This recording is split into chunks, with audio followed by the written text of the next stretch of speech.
Buckle up, because today we're diving deep into the mind of Boris Johnson. Oh, yeah, this is gonna be good. He's one of the UK's most fascinating and controversial figures, for sure. And now he's unleashed. Precisely.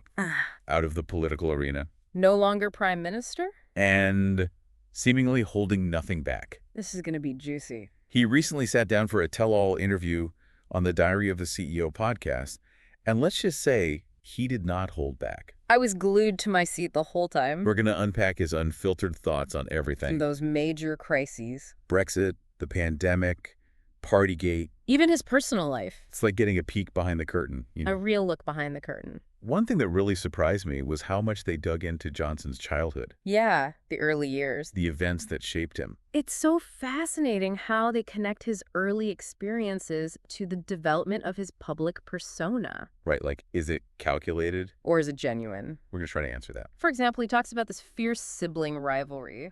Oh yeah, constantly vying for attention and primacy within the family. That's a direct quote. Trying to be number one. All the time. He describes some pretty tough times, too. Yeah. Like his mother's struggles with OCD. When he was just a kid? Only 10 years old. Wow. He even talks about developing coping mechanisms. To deal with those challenges. It makes you think. Definitely. Did those early experiences contribute to his resilience? His ability to bounce back? From setbacks? May. Or did it contribute to his tendency to deflect? Ooh, interesting. Or downplay difficult situations? I like that. Then there's this anecdote from Jimmy Carr. Oh, the comedian. Yeah, he had a theory about comedic personalities. Okay, let's hear it. He said instead of asking if they're depressed, Okay. ask which parent they were trying to win over. Oh, that's good.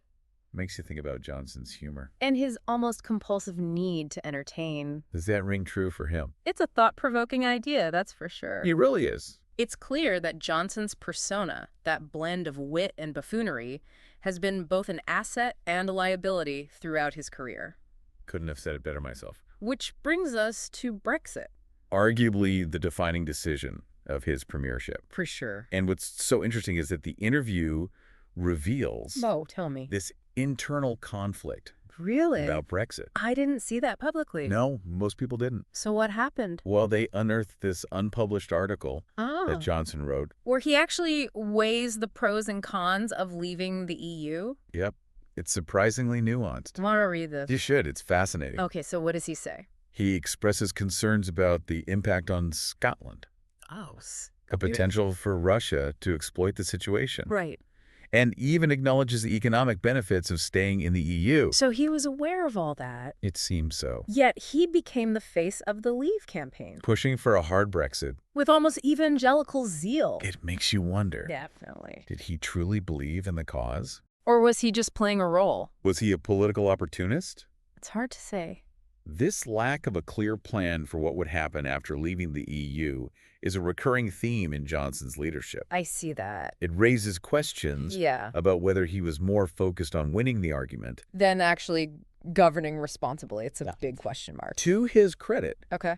he defends his actions in the interview. How so? He argues that as a campaign leader, Okay. it wasn't his job to have all the answers. I guess that's fair. He expected the government to come up with a plan. Mm-hmm. But then Be again... smart of that government. Exactly. And let's not forget the economic fallout of Brexit. Right. While Johnson maintains that the UK will ultimately be richer outside of the EU, Yeah, he's standing by that, the data tells a different story. at least in the short term. What did the numbers say? Studies show a significant loss in GDP. Oh, wow.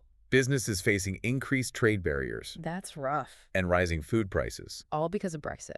It's clear that the debate over Brexit is far from over, and Johnson's role in it will continue to be scrutinized for years to come. I think you're right. But we can't stop there. What else? We have to talk about his handling of the COVID-19 pandemic. Oh, boy. Here we go.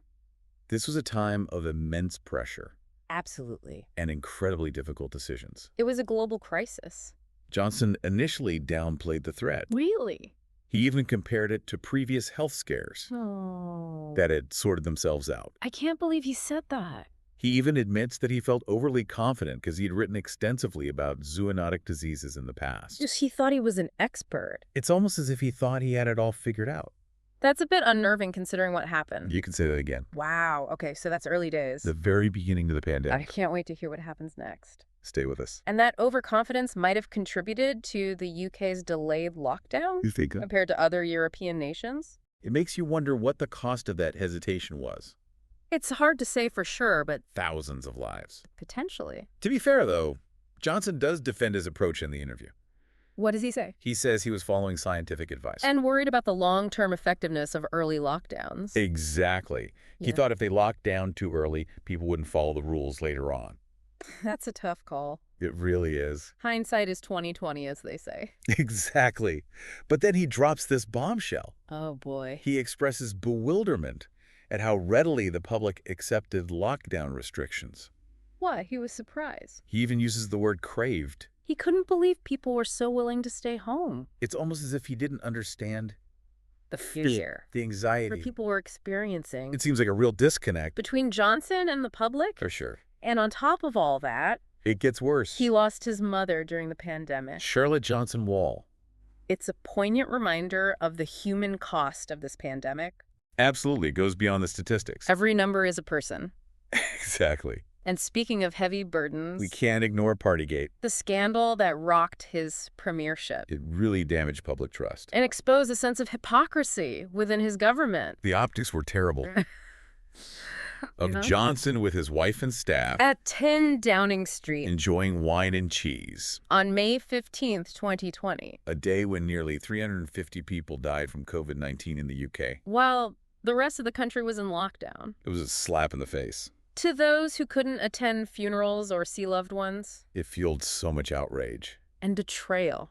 Johnson tries to downplay it, though. What does he say? He insists it wasn't a party Oh, come on. and that those present were part of his work bubble. As his defense, Even claims there was no cake, no cake. which is kind of funny. But also ridiculous. I know. Those explanations felt hollow to a lot of people. Especially in light of all the evidence. And the sheer number of gatherings. It wasn't just one party. It was a pattern of behavior. It's interesting that Johnson now expresses regret over commissioning Sue Gray's investigation into the gatherings. Really? He suggests she wasn't as impartial as he thought. Interesting. So he feels unfairly targeted. It seems that way. But he does admit that he should have set a stronger example. And enforce the rules more strictly, It's a complex issue. with no easy answers. What strikes me is that Johnson seems to be grappling with the disconnect between his intentions and how his actions were perceived. That's a good point. He's trying to explain himself. But he's not making excuses. It's like he's finally reflecting. He even admits to a sense of bewilderment over the public's eagerness to accept lockdown restrictions. Like he didn't fully grasp the gravity of the situation. Exactly. It's a fascinating glimpse into his mindset, It raises questions about his ability to connect with ordinary people. to understand their fears. But amidst all the political turmoil and personal loss, The interview also touches on some surprisingly personal stuff, like how many children he actually has. he confirms he has 8, 8. putting to rest years of speculation. Wow, 8 kids. That's a lot. It was a moment of unexpected candor And maybe a sign that he's ready to be more open. about his personal life. I wonder. He also briefly mentions Charlotte Owen, The young advisor. who's been the subject of tabloid gossip. Right. He dispels any salacious rumors, Insisting that Owen is a capable advisor. and he encourages listeners to learn more about their professional relationship. In his upcoming book, Little plug. Classic Boris, It seems like he's trying to control the narrative to set the record straight. on his own terms, It's a classic Boris Johnson move. always one step ahead. Always in control. It's a side of him we haven't seen much of lately. Why is that? Well, out of office. Yeah. He's no longer bound by the constraints of party politics. For the need to please everyone. Exactly, he's free to speak his mind, To reflect on his successes and failures. and maybe even to hint at what the future holds. What's next for Boris Johnson? Is he plotting a comeback? Or is he settling into a quiet life of painting and reflection? He doesn't give a definitive answer, No, he doesn't. but he does suggest that he might consider a return to public service. If he feels he can be genuinely useful. That's an interesting way to put it. He also mentions finding solace in painting Oh. and spending time with his family in the countryside. So he's enjoying a slower pace of life. It seems that way. But that restless ambition might be hard to quell. It's in his nature. Boris Johnson is a complex figure, He really is. capable of great charm. And cunning political maneuvering. He's left his mark on British politics. That's for sure. And it remains to be seen what role he will play in shaping the future of the United Kingdom. Will he attempt to come back? Or will he fade into the background? Only time will tell. This is like a cliffhanger. But before we get too ahead of ourselves, What? there's still one more segment to this deep dive. Don't leave us hanging. In part 3, we'll explore Johnson's thoughts on the current political landscape, Oh, that'll be interesting. his perspective on Donald Trump, What? and that final thought-provoking question I'm intrigued. left for him by the previous guest on the Diary of a CEO podcast. What was the question? It delves into the personal sacrifices often made in the pursuit of power. That's a tough one. It is. I can't wait to hear his answer. Stay with us. Welcome back to our deep dive into the mind of Boris Johnson. We're in the final stretch now. We've covered a lot of ground. From Brexit to the pandemic to Partygate.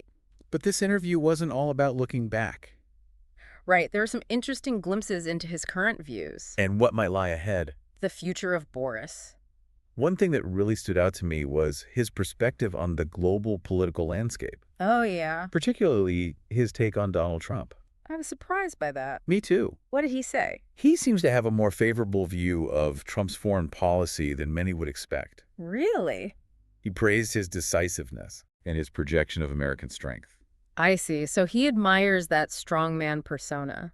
I think so. It's a bold statement. And it reveals a lot about Johnson's own approach to international relations. I wonder if he sees himself as a similar figure. It's possible. Which brings us to that final thought-provoking question. The one that stumped every guest so far. The million-dollar question. Which relationship or person did you lose in the pursuit of your success? Wow, that's a tough one. It forces you to confront the hidden costs of ambition. And the sacrifices we make on the path to power.